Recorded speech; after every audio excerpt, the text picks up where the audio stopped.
Ya, terima kasih Anda masih menyaksikan iNews Malam pemirsa. Polisi merilis tes DNA dan uji lab barang bukti terkait kasus pelecehan dan kekerasan seksual yang dilakukan dokter terhadap keluarga pasien RSHS Bandung. Dari hasil tes DNA dan lab, tersangka Priguna Anugrah terbukti sebagai pelaku tunggal.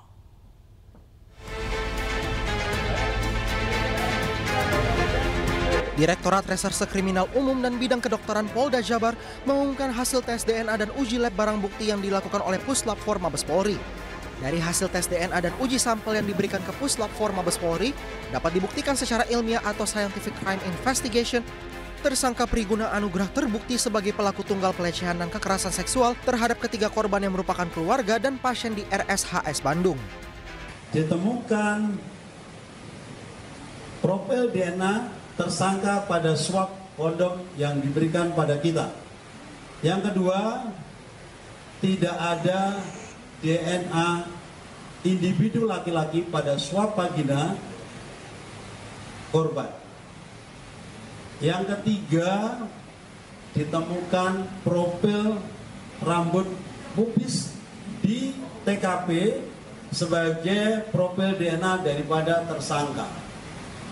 Demikian yang perlu saya sampaikan sekali lagi, hasil ini dilakukan oleh lab DNA Pusdokes Polri yang sejujur-jujurnya guna proses penyidikan lebih lanjut.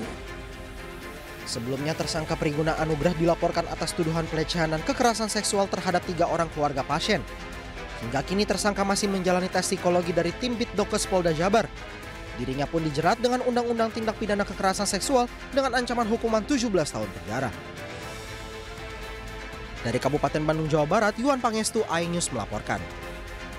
Pemirsa, Kejaksaan Agung mengalihkan status penahanan Direktur Pemberitaan JAK TV, Tian Bahtiar, dari tahanan rutan menjadi tahanan kota.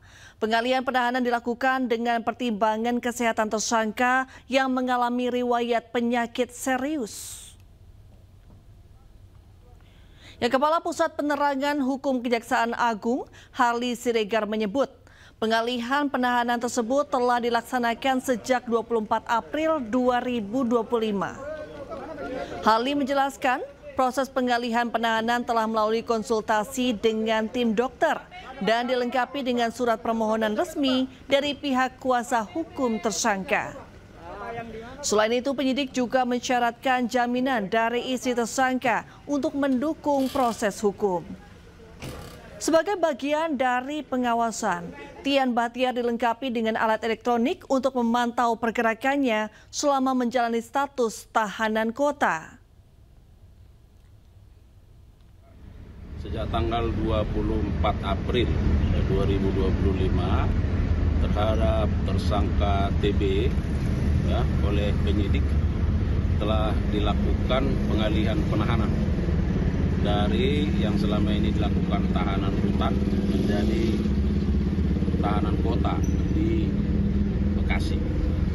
Apa yang menjadi alasan dari pengalihan penahanan ini? Yang pertama, bahwa kuasa hukum yang bersangkutan mengajukan terhadap pengalihan penahanan itu, ya.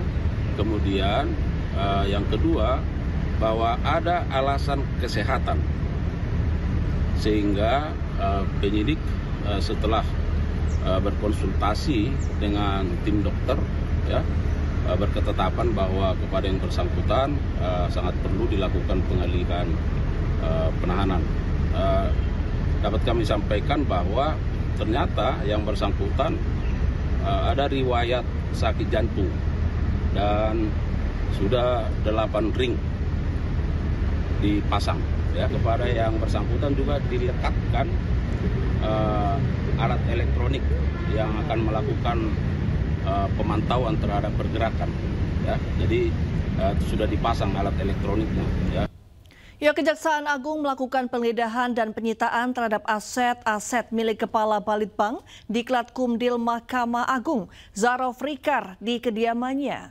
Penggeledahan dan penyitaan terkait penanganan perkara tindak pidana pencucian uang yang menjerat Zarof Rikar.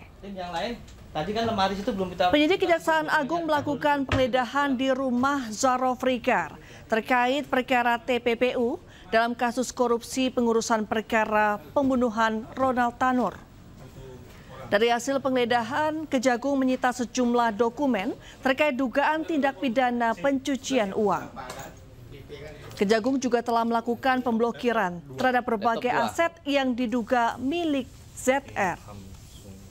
Zarafrika sendiri sebelumnya juga telah ditetapkan sebagai tersangka kasus korupsi pengurusan perkara pembunuhan Ronald Tanur dalam sidang pengadilan Tipikor.